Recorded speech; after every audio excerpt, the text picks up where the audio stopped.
Let's kick off today properly. This is a very exciting afternoon. These teams have worked very hard over the last 3 months to prepare what they've been working on for you today.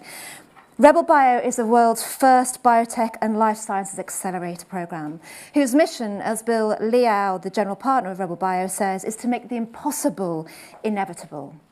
The exciting world of biotechnology is accelerating at an unprecedented rate, and huge advances are being made like never before.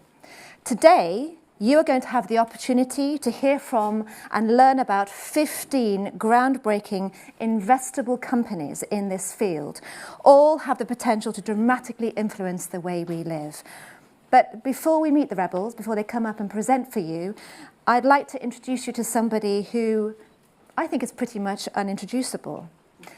John Lloyd is the writer, producer, and brains behind such iconic programs as IQ, Blackadder, Spitting Image, even QI. Can you believe that? I made a mistake. He's going to tell me off afterwards. QI, Blackadder, Spitting Image, Not the 9 o'clock News. He's won 3 BAFTAs and written numerous books on life, the universe, and everything.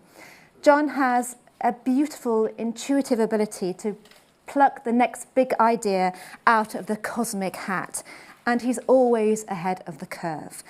In John's world, ignorance is bliss, and curiosity is all. He is the professor of knowing nothing and being curious about everything. He has the makings of the ultimate research scientist, if he ever wants to change jobs. Ladies and gentlemen, please welcome John Lloyd.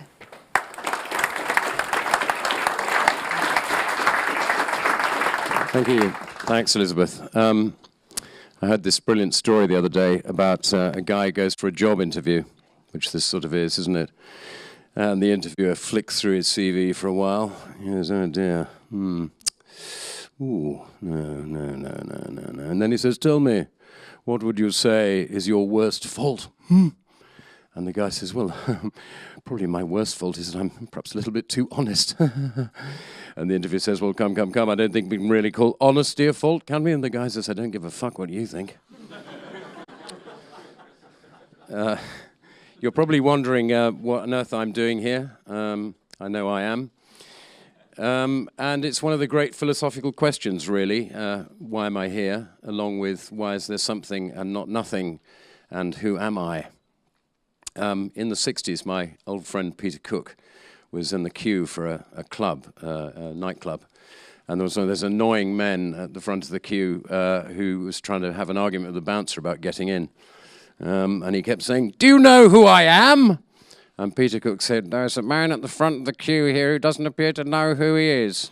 If you do know, please come to the front of the queue. So why am I here? I'm not a scientist. I'm not an economist or a financier. I'm not even a lawyer.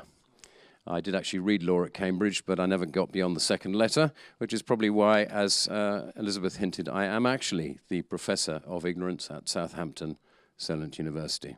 It's a unique position. I'm thinking probably the only one in the world.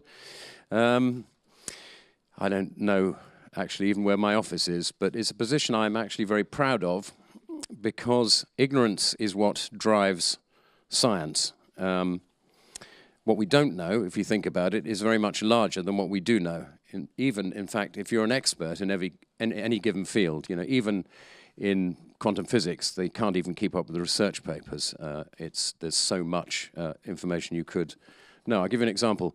Last year, my wife and I were asked on a cruise in return for me giving a speech, all the trimmings, very nice cabin and all that kind of thing, on Cunard's Queen Elizabeth. These ships are extraordinary, these cruise ships. They're absolutely enormous. They've got they're the size of a small town, really. And the Queen Elizabeth actually has a population, when fully loaded, greater than the city of London. Would you believe it?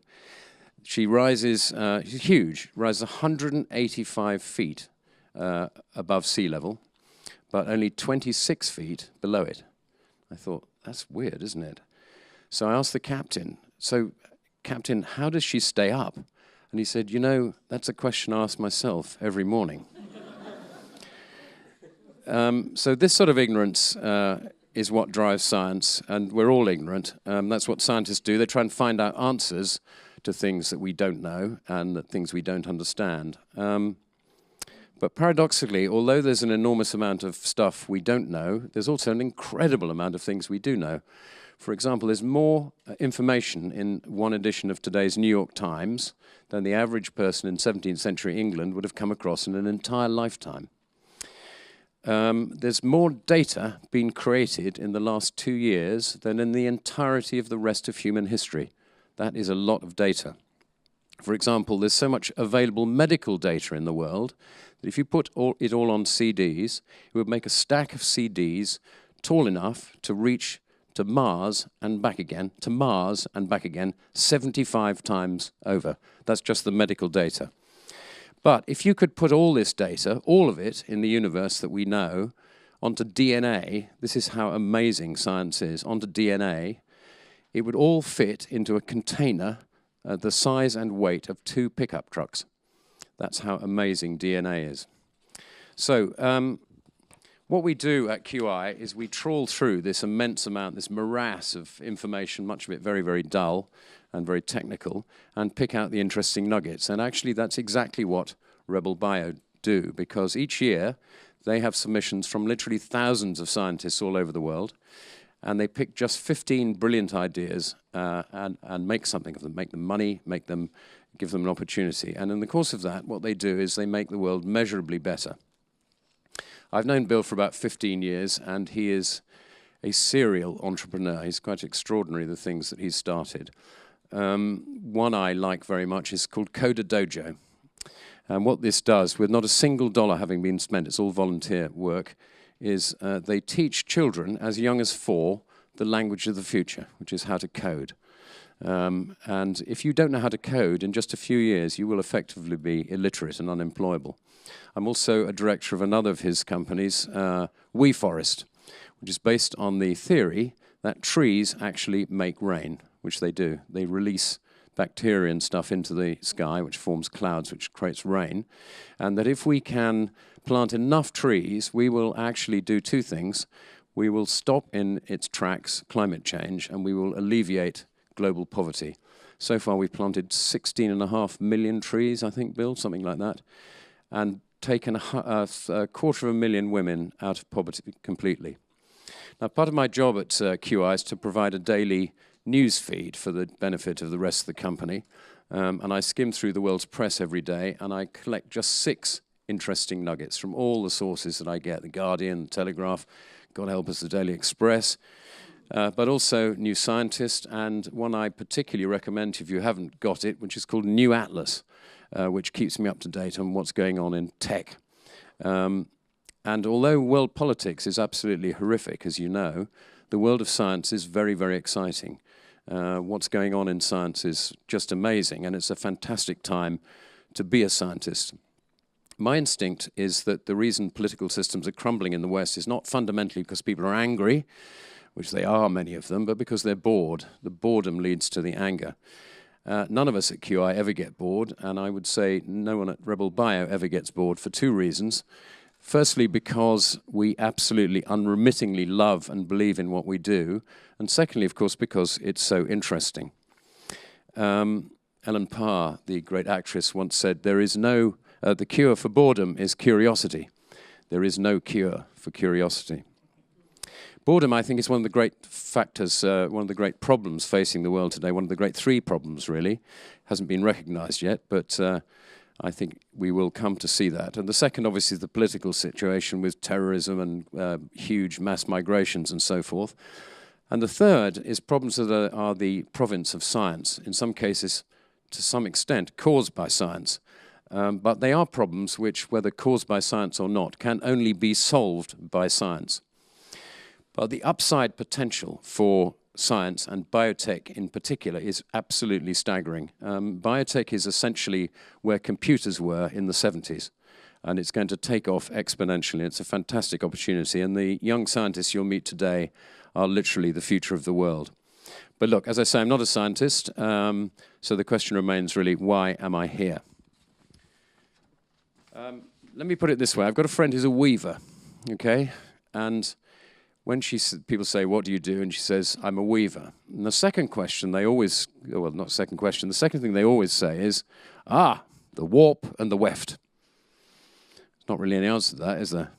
But there should be a book about this kind of stuff. What's the second question? When people find out what do you do, what's the next thing they ask? I know you're all thinking about this. I bet you've got an idea of what that second question is. Anyway, when people find out that I'm a producer, the second question they always ask is, what does a producer do exactly? And that's another of these very difficult questions, because I really don't know. I mean, I can't sing, I can't dance, I certainly can't build a set. I haven't the faintest idea, to be honest, what depth of field is. But yet I'm completely responsible for everything in the program, whether for good or ill.